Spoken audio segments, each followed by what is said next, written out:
la cité de Louilou. C'est la cité que la gouverneure porte d'ailleurs. Si aujourd'hui on parle de Marie-Thérèse Masuka populaire, parce qu'elle a raflé les sièges à tous les niveaux.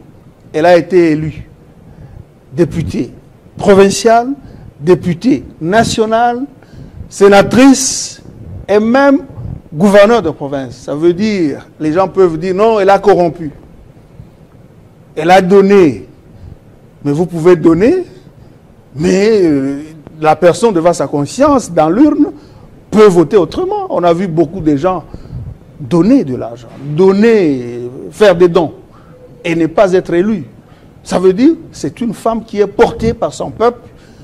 Parmi ses administrés qui la portent, il y a la population de Louilou que je tiens à saluer de manière particulière. Cette population, bien sûr, il y a ce tronçon.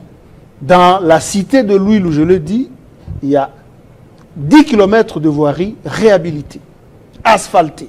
Il est question ici de la route nationale numéro 39. Ce tronçon de moins de 10 km, il y a beaucoup de réalités, il y a beaucoup de paramètres. Parce que pour commencer, pour arriver, je l'ai dit, pour arriver à 10, il faut franchir l'étape de 1, 2, 3. Ou 1, 2, 3. C'est ce qui se fait.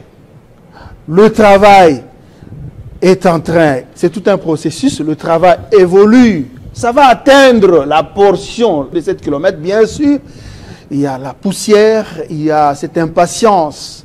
La population, bien sûr, a droit de revendiquer ses droits. C'est normal. On a vu, comme vous l'avez souligné, les humoristes s'en sont mêlés. On comprend que nous sommes dans un pays démocratique. Il y a lieu de saluer l'élan démocratique impulsé par l'autorité suprême du pays, le chef de l'État, Félix-Antoine Tshisekedi Tshilombo.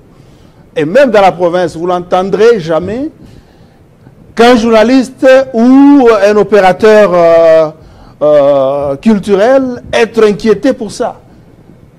La gouverneure Masuka considère cela comme les réclamations de ses enfants. Et elle a boosté, elle continue. Vous avez suivi récemment son ministre en charge des infrastructures faire le bilan des réalisations infrastructurelles durant, donc après une année d'investiture du gouvernement provincial. Donc ça veut dire qu'il y a un travail qui se fait. Je pense en conclusion, que la population de Louilou prenne son mal en patience. Parce que si la gouverneure a terminé à réhabiliter la cité de Louilou, c'est une cité Gécamine. Ici, les questions de la route nationale numéro 39, c'est juste moins de 10 km. Il y a d'autres étapes qui sont en réhabilitation. Les travaux se poursuivent. C'est ici l'occasion, je vais profiter de votre micro pour sensibiliser les habitants de cette partie de la ville de Kolwezi. Parce qu'il y a une fois, on a vu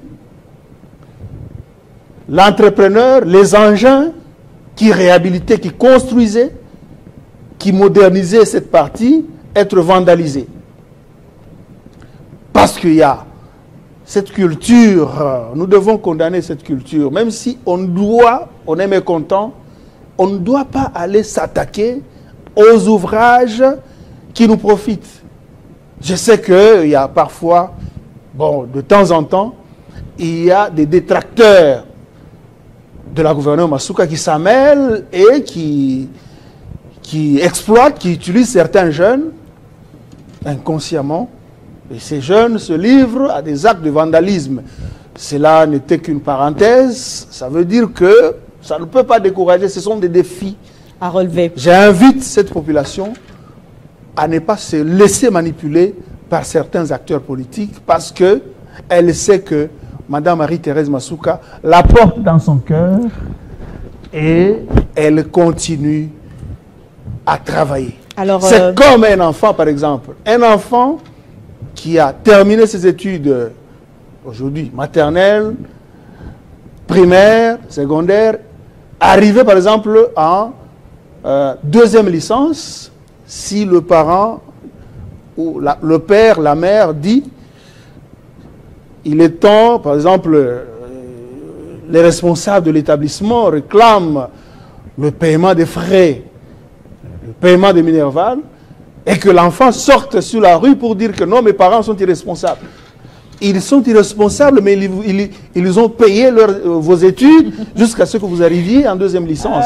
Donc, c'est une situation, on connaît, vous êtes mère de famille, on est père de famille, on ne peut pas en vouloir nos enfants pour ça.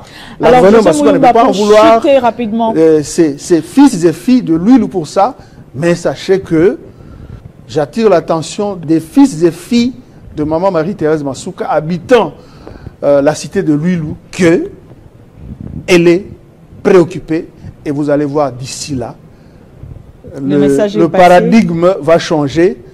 Au lieu que les gens vous invitent à venir voir la poussière, les gens vont vous inviter à venir admirer et vous faire photographier, comme c'est le cas actuellement avec l'échangeur routier de Kolwezi, avec l'aéroport international de Kolwezi.